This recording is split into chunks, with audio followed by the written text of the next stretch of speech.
I do want to address one topic that Mark and I actually spoke in the lead up to this event, which is the importance of process locks as a means of just synchronizing upstream and downstream teams. And we'll start with Mark, but I'd love to hear everybody's thoughts on process locks, the importance of them, what factors need to be considered when it comes to when to do them, how frequently, the benefit. And if there's time after everybody answers that, I'd love to get to some more audience questions. Yeah. Mark, all right. So yeah. So touching base on that, the conversation was about how do upstream and downstream kind of cooperate without hamstringing one another. And the importance is, it's important that, for example, downstream understands that they can't be asking for a harvest every Monday because, most upstream teams aren't big enough to be doing that and doing the dev work.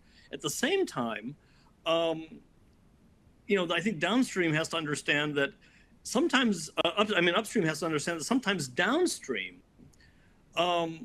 it's hard for them to tell whether or not what they tweaked is whether or not what they observed was the result of their tweak or the result of the upstream tweak. So sometimes the downstream people can kind of get lost. And so something that I think the larger group should agree on is temporarily, even if it's understanding it's not optimal, that temporarily upstream should lock long enough for downstream to understand what's going on with their own process. And sometimes you can accomplish that lock if you can do a fair amount of downstream dev work with a frozen bank. And sometimes you can't, but it is important that downstream doesn't have a continuously moving feed stream. And I just wanted to touch on that. So, but they have to collaborate with each other because time is precious. And if downstream got its wish, upstream would never dev. All they do is supply a continuous uniform material. And if upstream got its wish, they would just develop to their heart's content and downstream would just deal with it. So these temporary locks do help the teams work together without hamstringing each other. Thank you, Mark. Eric, I saw you nodding your head, so it sounds like you agree with everything Mark's saying. Totally. It's, again, being able to lock in your process against your QTPP within like a 1 to 2 standard deviation gives the downstream team a lot more flexibility to really flesh out and design their design space appropriately. I mean, things do happen as you go along your process product lifecycle, and we had something happen a few years ago where our fermentation was so dialed in that we were actually receiving double to triple the titers that we were expected. So at a late stage of development engineering, we actually had to redesign some of our kind of equipment capabilities and what so in order to meet that capacity. But it's critical that you have those lock-ins, because if you don't and you're continuing to play around on the upstream, you never get a really robust understanding or design space of what's happening in your downstream. Thank you, Eric. Raj? Yeah, I have a different take on process lock here because love to hear of it. a We couple love of differing experience that opinions. I've had. We are of the motto that it's all about continuous process improvement. That's what we all strive for, right? And it's geared towards two things, which is product and process understanding. That never stops. And then when you are pursuing those two things, there's always a chance for improvement, I will say. And I think that's what everyone should strive for. But at some point, you have to agree in a phase-appropriate way that you have to lock the process. You have all these changes that you want to do, that you can do. For example, I will give you an example where we were pretty late into the process. We were gearing towards the PPQ, and we found out there was a lot-to-lot variation in one of the resins. It was a HIC resin. We found out instead of getting a single elution peak, we started getting a double elution peak. We knew that, quality-wise, there was no impact. Yield-wise, there was a little bit of impact because, your UV gates are still the same, so you're going to lose some product. We knew we had to quickly identify what the problem is, and we had to implement the change, right? but we had to strategically hold off because we were able to show that quality-wise there was no impact other than yield.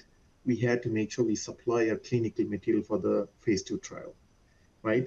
So on top of fixing this issue, we also realized that, we are now going to change the performance of unit ops further downstream. So you have to work that on the background, and you have to make sure when you will implement those changes. So what I really mean to say is our process was locked, not because we didn't have an answer. It was locked because we had to maintain clinical supply. Because any process change you do, now we have to go back and do an amendment before we could actually use that material. So in many ways, you're striving for continuous improvement. You have to lock your process, based on your phase, based on your need. So you have to make that decision as a team. This also includes clinical, QA, everybody, regulatory. So that's what I would say about process lock. Sometimes it's natural, sometimes it's strategic, but you have to do it to maintain consistency.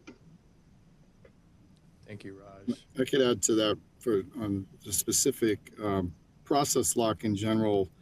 In most places I've been, needs to happen before generation of for example, tox test article. That should be essentially what you predict your GMP process to be. There could still be some changes at GMP due to scale up or issues that you might see. But typically companies, that I've worked at, you try to lock the process upstream, downstream by the time you're ready to make tox. And that's kind of like the tox study could be on the critical path. And it could be something where you need to lock the thing quicker, because you need to get that material out and get the study going. So it forces the development teams to maybe lock before they might want to. For example, they might want to, because development people just want to keep going and learn and make things better. It's fun, but sometimes timeline just dictates is it good enough, and I know Raj was mentioning that we should always be striving to make things better, but sometimes you just don't have the time or the resources, and it's like good enough is good enough, for phase 1, and you just hope that it comes back later and you can make all these amazing improvements you've been thinking about for the late stage process. Thank you, Doug. Brandon, any last points to add here before we close out? No, I think we're down to the last minute. I'm not sure I have anything to add on process lock. It's all based on the business need. I think we mentioned tox, we mentioned phases. So it really comes down to what's appropriate for your business at that time. Great. Thank you, Brandon. And unfortunately, folks, we are at the end of our hour. I'm sure we could go on for another 2 or 3, but we might have to run this back maybe next year, sometime in the future. I'd like to thank our panelists for participating in this Bioprocess Online live event. Thank you so much to our audience for joining us today. And thank you to Ecolab Purolite for sponsoring today's event. I'm Tyler Menichello, and we'll see you next time.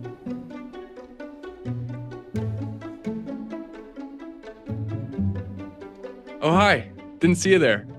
I'm Tyler Menichello, Chief Editor of Bioprocess Online, and thank you for watching. If you like that, you're going to love all the other content we have for you at Bioprocess Online. From archived live events to long-form videos, short-form videos, podcasts, expert contributed guest columns, newsletters, editorial from me, it's all over there at Bioprocess Online, just waiting for you to dig in. So if that sounds like your cup of tea, head on over to bioprocessonline.com, and I'll see you there.